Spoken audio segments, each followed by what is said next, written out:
All right. Let's see what's going down.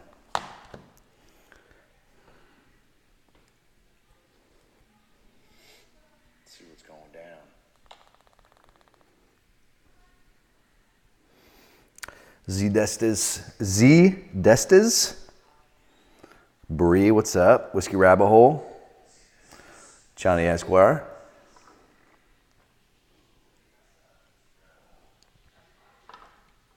Cyber Doggy, what's up, man? Ooh, pressure's on. You are quite the mixologist there. What's up, man?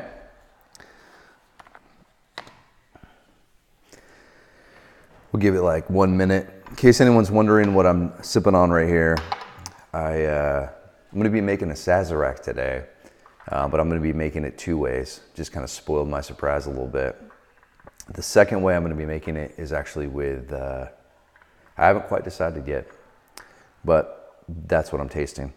So I'll hold that as a secret reveal for later, but I'm definitely still deciding which spirit I want to use when I make the second one. I have my preference, I think, right now.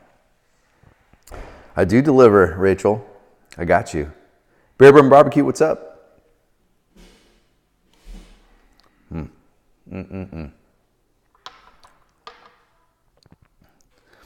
You are Finju? You're Finju? I don't know if I'm saying that right. I'm sorry. You guys ready to make a Sazerac today?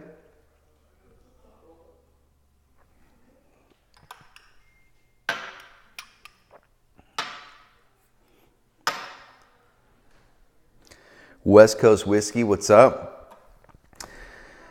So, from what you guys can see out on my bar top, you're probably realizing that I'm not making a Sazerac in the traditional way. So the traditional way, obviously, you would use sugar cubes, little Peychaud Bitters on those, let it dissolve, and then you would add your rye whiskey. I guess I'm missing one of the key things is you do an absinthe rinse in the glass. And we're not doing that today. And I have my reasons why, that's for sure. So without further ado, I'm gonna go ahead and get started. So the Sazerac is a classic cocktail, and it has been made in many, many different variations. And just like any cocktail, you can go back to its roots.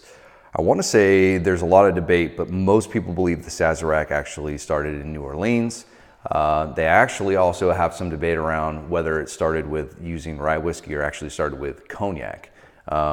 I kind of am on that side where the Sazerac started with cognac, and then as cognac became less available and everyone started making rye whiskey here in the United States, then it shifted over to rye. Regardless, there's some characteristics of the Sazerac that I think if we were to just take away all of the different misconceptions or I guess folklore that's around it, is that it really comes down to the essence of you're looking for an herbal / floral aromatic from the glass, and you're really trying to draw out the spiciness characteristics and the drying characteristics in general. And so what I'm going to be doing today is focusing on that. So I'm going to be taking the herbal essence of Green Chartreuse. It also has a sweetness to it as well, and the spice of a rye. And hopefully, if all goes according to plan, we're going to go ahead and execute a pretty delicious version of a Sazerac. And then I'll go back and do it a different way and explain my reasoning behind it. So first things first, let's go ahead and get started. I'm going to start out by just chilling the glass. So one of the things that's really important for a Sazerac is to get your glass chilled a little bit. So I'm just going to add a couple ice cubes, put some water in there, and I'm going to let that sit while I start building the drink. And then we will dump that out, we'll rinse the glass, and we'll get started. So julep strainer, I also have my spoon to stir. We're going to be using a mixing glass.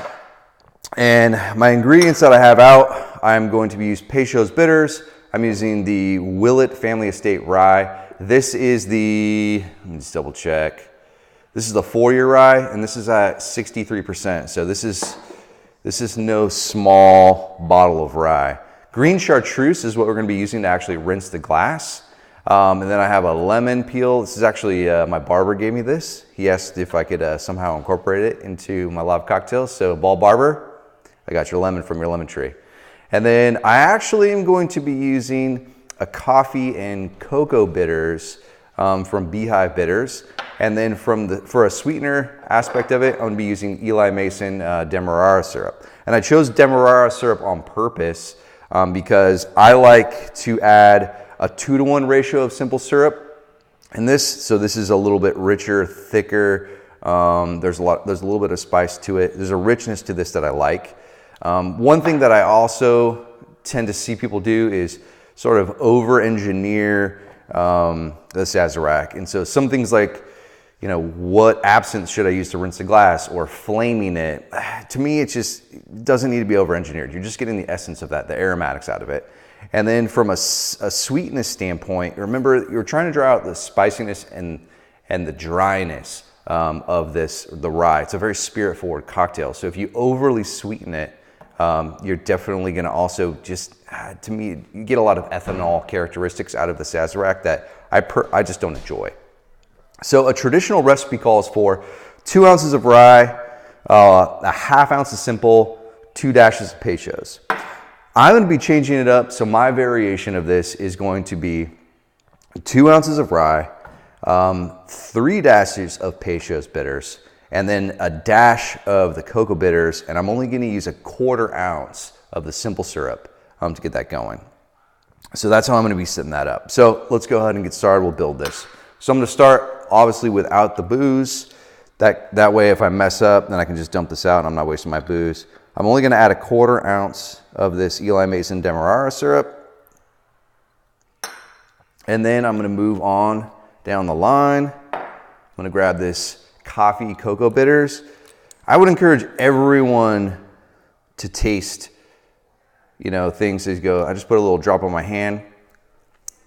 I mean, as you taste all your ingredients individually, when you're experimenting or playing around with cocktails, it just goes so far. I mean, it really helps you just identify the different flavor profiles on their own. And then when you bring them all together, you can start to pick it apart and taste it, and it's just fantastic. Go ahead and add my Peychaud's. So 3 dashes.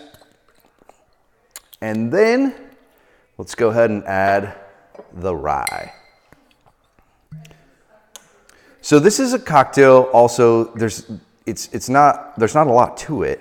Also, there's not a lot of actual like total spirit in general too. So sometimes when you serve this, it's kind of the total quantity of this is more like, you know, kind of like a shot, but it's definitely not a shot. I'm gonna move this out of the way so you guys can see.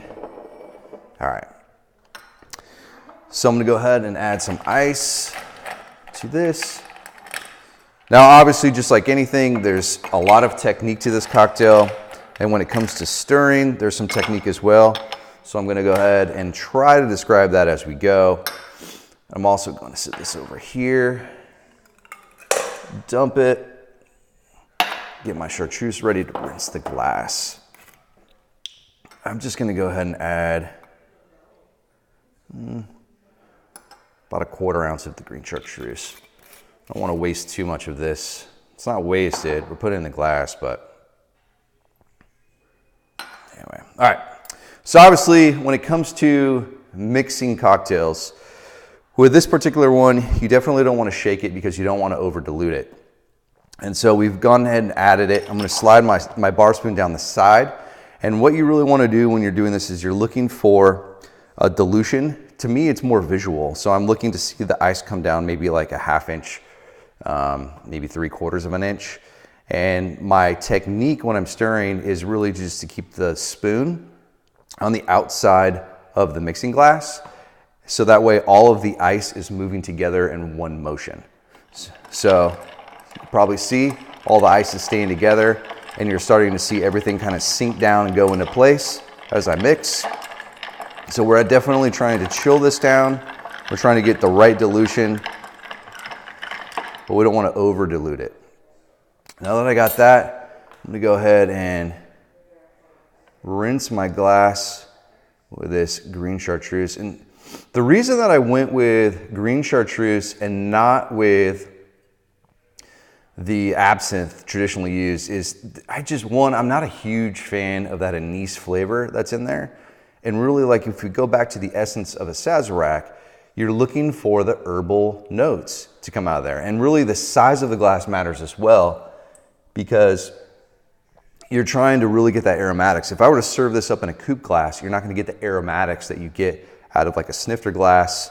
And the glass that I'm gonna use next, it's really gonna draw out the aromatics.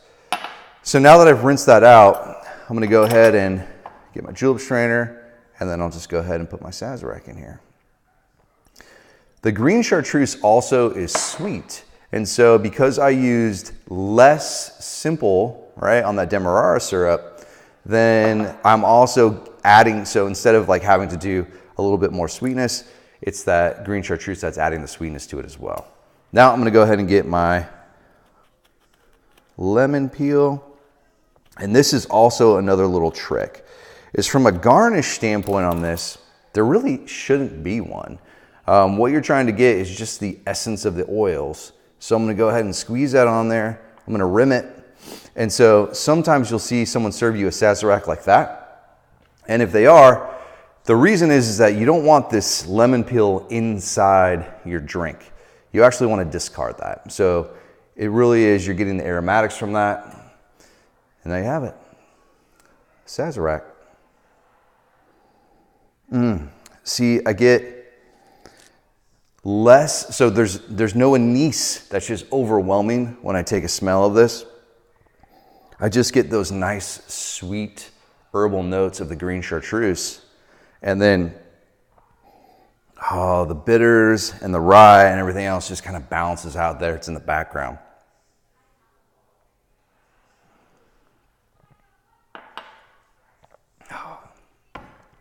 That is my favorite way to make a Sazerac. Absolutely delicious. Sweet, but not overly sweet. That big monster rye that I put in there, you're just getting that spiciness from it that you want to draw out of it. It's not hot. I forgot to mention this. The coffee cocoa bitters that I used, it balances this Green Chartreuse out, because that Green Chartreuse can get a little overpowering at times. So that coffee cocoa kind of mutes down some of that Green Chartreuse and adds just another layer of complexity to it. All right, let's see what else. Man, I got a lot of people that joined on here. Hi to those of you joining, talking about the Sazerac today. So you guys ready to make it a different way? So like I said, the vessel or the glass that you use is important for a Sazerac because you're getting the aromatics out of it. So I'm going to a neat glass. And I'm going to this on purpose because there's not a lot of liquid that goes into this when you serve it. I definitely have plenty of room in the neat glass, and this is extremely good at opening it up and bringing out those aromatics, but also giving you a little bit of a different texture and taste as you sip out of this because of the way it makes you sip. So I'm gonna go ahead and dump my mixing glass, bring this back over, and then I'm going to introduce what we are going to be using instead for the second version. So the spirit that I chose to go with for the second version of the Sazerac is Armagnac. So Armagnac is delicious. It has a cognac quality to it, but because it's been aged, it also has a very good dryness to it, and it has a good woody flavor to it as well. It's also not overly sweet. I just really, really like it. And to rinse the glass, I'm actually going to be using an Aquavit. So if you were to smell this, it has the anise characteristics of it, but much more muted. So characteristics of absinthe is what I mean, but much more muted. And so I'm gonna go ahead and build this. We're also gonna be using Peychaud Bitters. We're also gonna be using simple, but I'm going to omit the cocoa bitters in this. And I'm gonna add a dash of Angostura. So let's go ahead and start building this. So I'm gonna go ahead and add just one ice cube to this. We'll get this chilling. Also, when you dump this out after it's been chilling, a little bit of that water stays in there, so it helps with the rinse to kind of get that rinse around. All right, I'll put this over here so you guys can see it, and we will start building our drink. So first things first, I'll start with the simple syrup. I'm also going to only add a 1/4 ounce of this Demerara Eli Mason simple syrup. So go ahead and put that in there. Then we're going to go to the Peychaud Bitters. I'm going to be adding 3 dashes. And then I'm going to be doing 1 dash of Angostura Bitters. And I just have my Angostura in a dasher bottle. Now, I'm going to add 2 ounces of the Armagnac.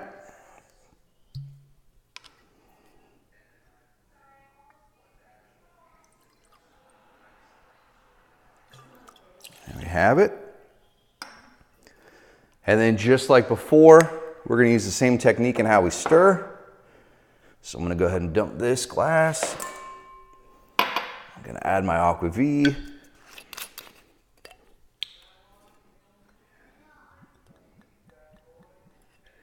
Just about a 1/4 ounce of that in there. Get my ice going.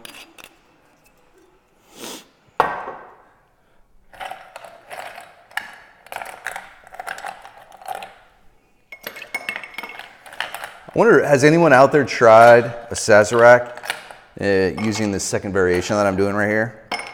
I'm just curious. Go ahead and add my mixing spoon, and then I'm gonna stay on the outside. Keep my mixing technique so all that ice is going with each other in one way. I'm looking for dilution, so I'm looking for that, 1/4 to 3/4 ounce. The ice sinking down. Oh, it smells so good. This one just smells entirely different. Go ahead and add that. So go ahead and rinse my neat glass with that Aquavit. It has that anise aromatic, but just so much more muted in that. Go ahead and take my julep strainer. Add that in there. You see how the volume of this glass just works really, really well with this cocktail. Get another lemon peel.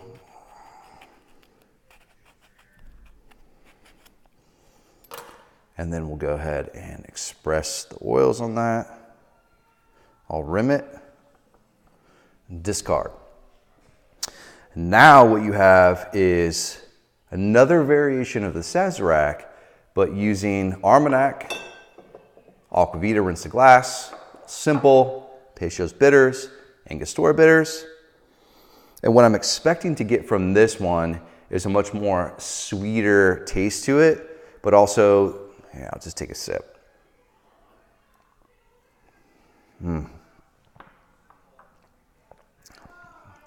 But still the essence of what makes the Sazerac a Sazerac. Those herbal notes. Less drying on this one, obviously, but you're really just getting, you're tasting everything in a very balanced way, right? The Peychauds, the Angostura, you're pulling out the sweetness of this, making it a little bit more, less dry if you were to sip it by yourself. The anise characteristics on this is muted, so it's not overpowering. And so what you're left with is just a very sweet, balanced, silky smooth sipping cocktail. Versus this one with the rye is going to be a little bit more spicier and have a lot more of the aromatic on it.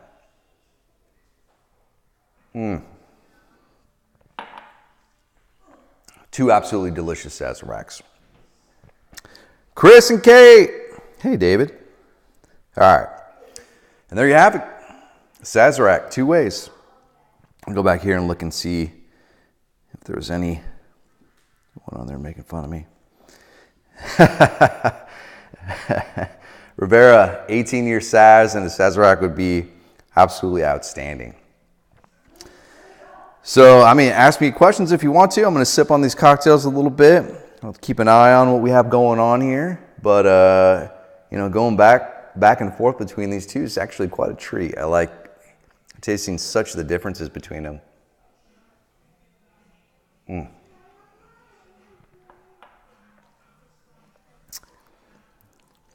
Eric, thank you.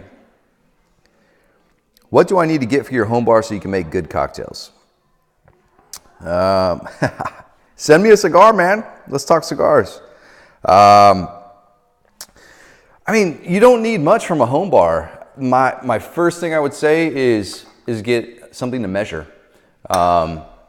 Everything is very ratio based in cocktails, and measuring is key. Like, the most important thing you can do is measure everything very accurately in cocktails. And so I would say get yourself a measure. If you want to shake a cocktail in a water bottle, shake it in a water bottle. As long as you're measuring accurately, you're going to be good. Obviously, tools that you can get are going to be much more helpful. Obviously, a julep strainer and a mixing glass and a bar spoon is one. And then obviously, some of your other basic tools would just be like, getting yourself a shaker, Hawthorne strainer, fine mesh strainer, and a juice press. And really, you got these things, all these right here, you're good to go. You can just start making cocktails. I think the thing is just being not afraid to experiment. And if you follow a recipe and you don't like it, figure out why you don't like it. And then start tinkering and tweaking it until you do like it. And then you'll start to learn a lot just from doing that. Whiskey Rabbit Hole, come see me, man. I'm actually going to be out in Sac next week, so we can talk about that. If you're not measuring and doing, if you're not accurate in the way you cook, yes, the exact opposite in how you cook. Yes, Shim, I would agree that bitters work very well with rye. It does bring out the nuttiness of it, the spiciness of it, for sure, and the fruit characteristics. That's a good thing that I couldn't verbally say earlier. Is the Armagnac that I used in the second one? It brings out the fruitiness of that significantly in this one.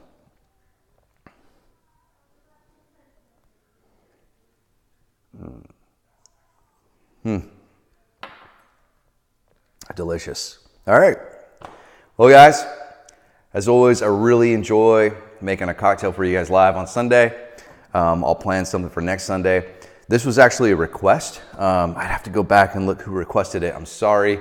I'll make mention of you when I post this on Instagram later. But we got a request to do a Sazerac, so I did a Sazerac today. I actually got a recipe from another person that requested that I make it. That one's very complicated, very complex. It looks like they're doing gin fusions and some other things, so that might take me a little bit of time to piece together and build it out. But I'm watching that one. So if any of you guys have a cocktail you'd like to see me make, by all means, let me know. I love tiki drinks, so if you guys want to get into tiki and kind of get away from some of the bourbon ryes, we can do that as well and have some fun with some rums. So that being said, cheers everybody. Enjoy the rest of your Sunday. I'm going to enjoy the rest of my Sazeracs, and I'll see you next week.